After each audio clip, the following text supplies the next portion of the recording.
Hey guys, Brett here, and in this video I wanted to show myself posting an actual job on a freelance site. Now, the reason I wanted to do this is because I wanted to give you some real life tips that will help you when you're posting your job. I want to point out something though. I'm using freelancer.com to post my job. I'm not in any way endorsing freelancer.com.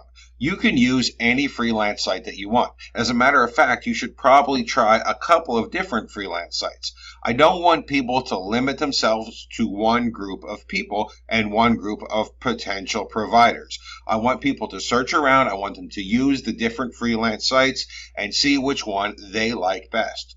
Just because I like freelancer.com doesn't mean it's going to be the best one for you.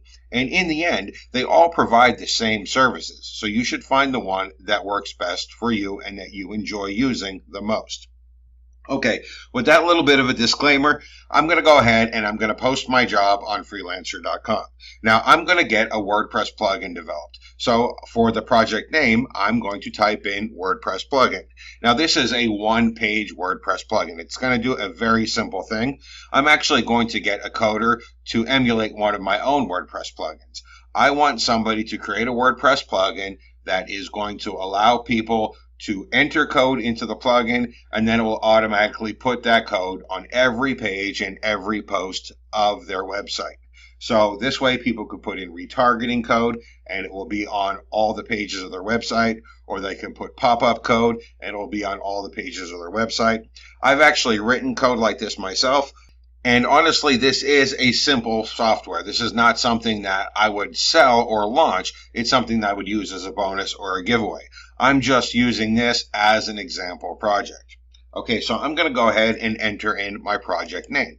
Now, I want a simple WordPress plugin, so that's my project name. I'm going to type in simple WordPress plugin.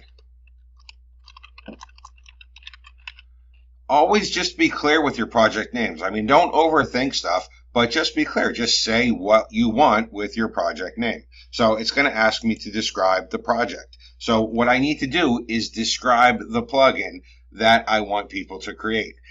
And something I want to point out one more time here, something that I cannot stress too much, is that the coder can't read your mind. He can't know what you're thinking. You have to be extremely specific when you're typing in your project description. You have to think of yourself as the architect. That's what I like to think of it as. You are the architect. You need to give the coder a blueprint. He is the builder. He cannot build what's in your mind unless you describe exactly what it's supposed to be in order for him to be able to create it. I can tell you from first-hand experience that if you give a general project description, you're not going to get the good bids from the good coders, because the good coders don't have time to screw around. They don't have time to send you messages and say, hey, can you explain this? Or hey, can you explain that? They don't have time to deal with somebody that's going to be difficult to deal with. The good coders have a lot of jobs. The good coders can get a lot of jobs. The good coders want somebody that they can read the project description, understand exactly what needs to be done, do the job, get their pay, and move on to the next job. Because you got to remember, these guys are freelancers. They only get paid when they're actually providing a finished product. And because of that, they want the project to go as smoothly as possible. They don't want it to drag on. They want it to finish quick so they can get on to the next job, because the more jobs they do a week, the more money they make a week. Okay, so I'm going to go ahead and I'm going to type in my project description here. Then I'm going to read it back to you, and then I'm going to show you some things that I'm going to add that will help the coder understand exactly what I want.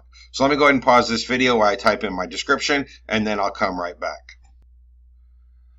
Okay, so now let me go ahead and read back my description, and I'll explain it. So I say very clearly, I want a simple one-page WordPress plugin. The point of the plugin will be to allow someone to quickly and easily add code, HTML or JavaScript, and I said that because I want to be specific. I want the developer to know that I'm going to be adding more than just HTML code, that there might be some JavaScript for pop-ups, etc., or targeting pixels, to all the pages and posts on their WordPress site. Please see the attached wireframe graphic that shows how I envision the plugin. And I'll show you the wireframe graphic in a minute, and I'll explain why you should use these wireframe graphics. This is a simple project. However, please only bid if you have experience writing WordPress plugins. I would like this job to go quickly and smoothly. Now, this is important. I type in what I expect from them and what they can expect from me. So that way there is a clear understanding. From you, I expect a finished plugin with the copyright to me that is delivered on time. So I'm letting them know that I want this delivered on time. I don't want it late. There's not going to be any excuses. I also let them know that I want the copyright to be transferred to me. And this is something that you should always clearly say in your job description. And the reason for that is depending on where you live, freelance work might be copyright automatically to the freelancer. For example, when you do freelance work in the United States, in some cases, the copyright is retained by the freelancer. And that's counterintuitive because you'd say, well, I paid this guy for this work, it's mine. No, not always. Depending on how it's done and depending on the region and depending on the type of work, and code does sometimes fit into this, the freelancer actually retains the copyright, and what you really paid for him for is just your one copy. You can't actually make multiple copies or sell it. So you always want to say in the job description that the copyright is going to be retained by you and not by him. That's just for posterity. It's just for covering your butt. It's almost not going to be a problem ever, but you might as well type it in because it takes 3 seconds and then you're covered later on. I tell him what he can expect from me. From me, you can expect quick responses to any questions you have and quick release of escrow when the project is complete. So that way he knows I'm not going to jerk him around. If he does the job, I'm going to pay him and he can go about his way. And again, that's what freelancers want. They want to come in, they want to see the job, understand that they can do the job, have the job described very well to them, do the job, get paid, move on to the next job. Because the faster they can do the jobs, the more jobs they can do, and the more money that they can make. The last paragraph I have in here is also very important. I say, finally, when posting your bid, please do not call me sir or project manager. My name is Brett, and I prefer to be called by my first name. Now, I really don't care what people call me. People have called me way worse things than sir or project manager in my life. I don't particularly care if they call me Brett. But I say this for one very important reason. I want to see their bid, and I want to see if they actually call me Brett. If they don't actually call me Brett, if they say, hey, sir, hey, project manager, or they don't even say my name, then I know that they didn't actually read the job description, that their response is a generic cut and paste response. And this, unfortunately, is something that happens. Sometimes freelancers will just go in and they won't read the job descriptions and they'll just bid on every single project that they can, hoping that they can get a job. That is not a good thing for you. You want people that actually read the description, that know that they can do the job before they place a bid. So I always put that in there, and that way, if they call me by name, I know that they read the job description. Now, as I said, I'm going to attach a wireframe graphic, and I'm going to go ahead and open that up, and I'll explain it to you, and I'll explain why this is something that you really should make for your projects when you hire a freelancer. So let me go ahead and open up my graphics editor, and I'm using a graphics editor here called ImageForge. It was written in 2004. I mean, the thing is 13 years old, and the reason I'm telling you that is because I want you to understand that your wireframe graphic doesn't have to be anything special. It doesn't have to be this really fancy looking thing. I'm using a 13-year-old graphics program to create my wireframe graphic, and it's still going to be very helpful for the freelancer. The point of a wireframe graphic is to give the freelancer a visual of what's inside of your head. So when you're thinking of a software, you should be thinking of an idea. You should have a picture in your head about how this is going to look and how it's going to work. Well, the freelancer can't read your mind. He doesn't know what's in your head. So what he creates, even though it might fit the job descriptions, it might not work the way you expected it to. The interface might be different. It might not flow the way that you were thinking in your head. By giving him a wireframe graphic, what you're basically doing is you're giving him a blueprint. You're saying, this is what I want my final software to look like. So you can see right here, I'm telling him I want my logo in the upper left-hand corner of the page. Below that, I want there to be a text box, and that's where people are going to put their custom code. They're going to paste it in there, and when they click on the save button, it's going to save that and put it on every page of their WordPress site. Also under here, I want there to be text. I wanted to say this plugin is 100% free from Brett Ratecky. For more free software, click here to join Brett's Facebook group. And I'm letting him know that I want that capital text to eventually be a link that opens in a new tab. And I'll give him the URL of the link after I accept his bid. So with this wireframe, the freelancer knows exactly what I want. He knows what's in my head. Now, this is a simple one-page plugin that I'm having him create. If that was a multiple-page plugin, like if it had save pages and load pages and it had different editing pages and stuff, I would create a wireframe for every single one of those pages. That way, I'm giving the freelancer a blueprint of exactly what I want. This one is simple because I'm having him create a simple plugin. Okay, so I'm going to go ahead and upload my file here. Let me find it here.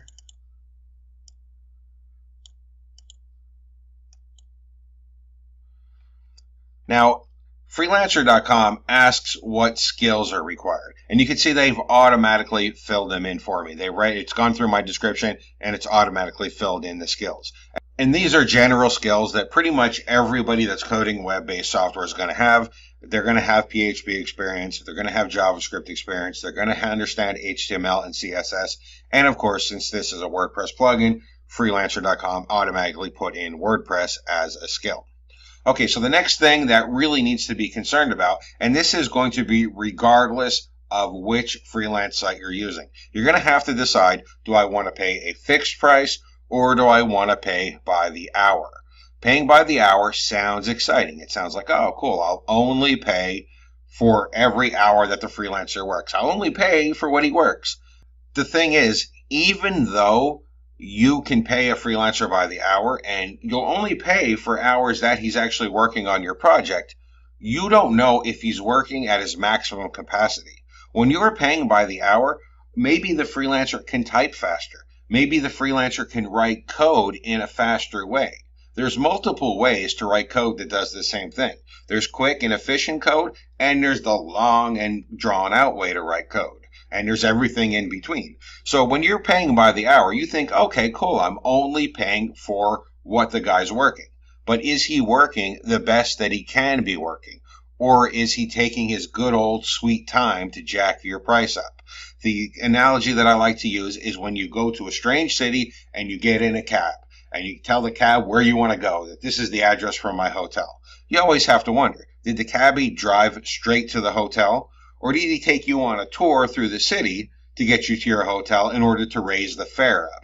That's the problem you face when you pay by the hour. You always have to wonder, could this coder have done this twice as fast?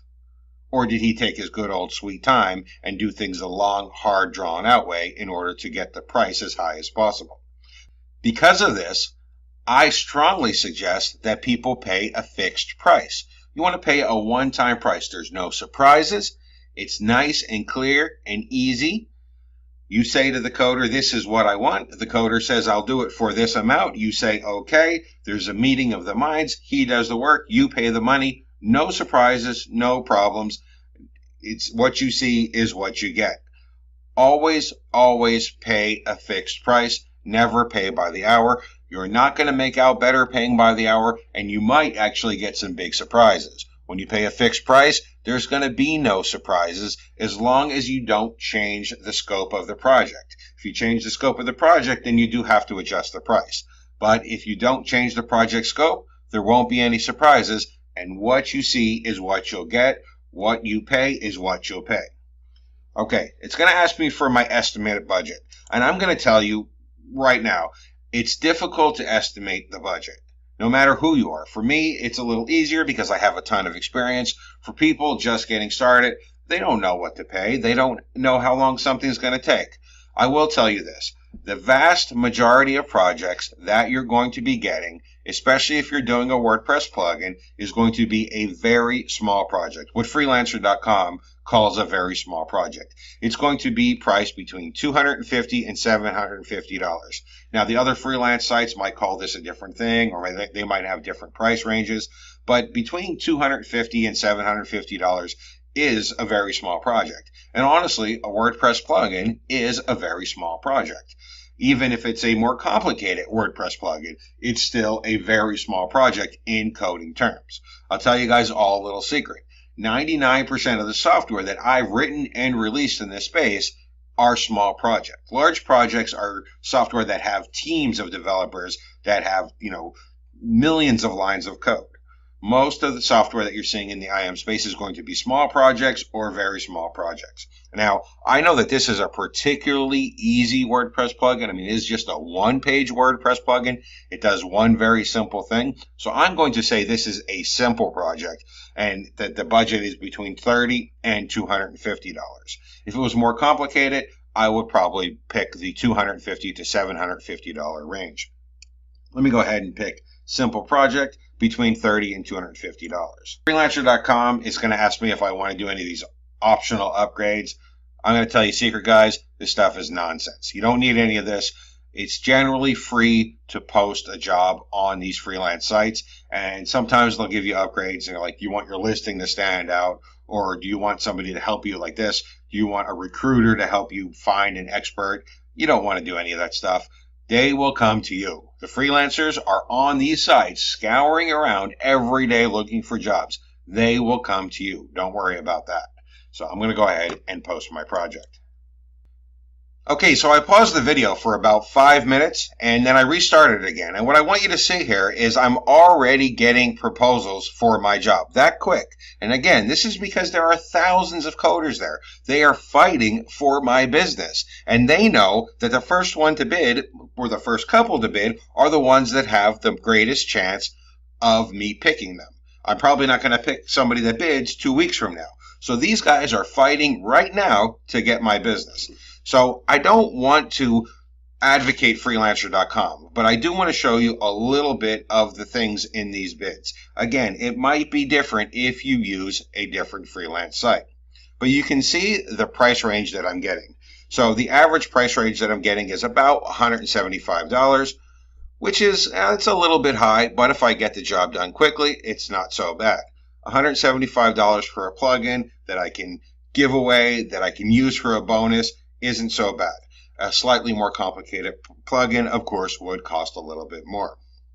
When I'm looking at these bids, I'm going to look at a couple of things. I'm going to look at the percentage of the jobs that they completed.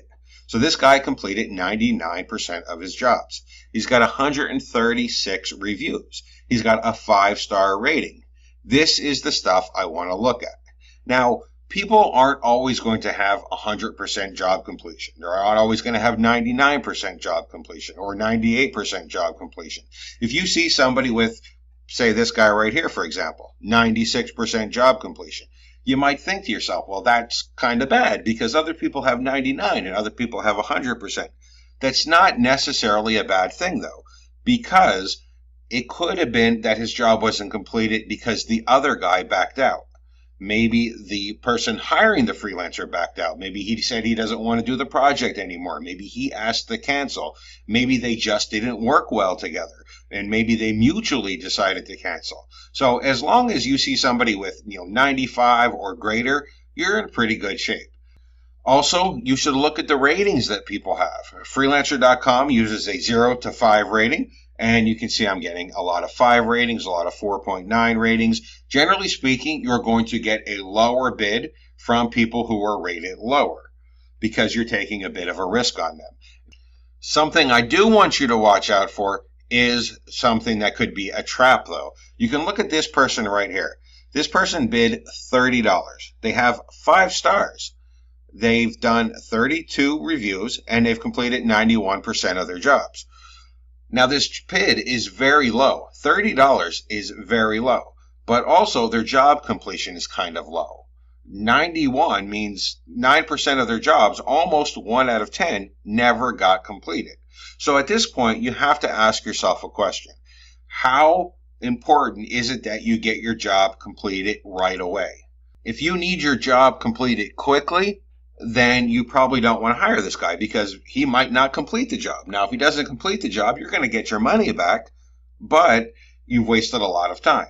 If you don't need the job completed quickly, you might be able to take a little bit of a risk on a guy like this. Give him the job, see how he does. Worst case scenario, you lose a little bit of time. Base case scenario, you saved a couple $100. It's a choice that you're going to have to make. Me personally, I probably wouldn't use this guy. But if you're just getting started and maybe funds are a little bit low, you might want to take a risk on a guy that's rated a little bit lower because he will give you a lower price. The one thing that I didn't show so far is the very last step. The very last step is awarding the job to somebody. Now, you should chat with the person first, and always chat inside of the freelance site. Never chat outside.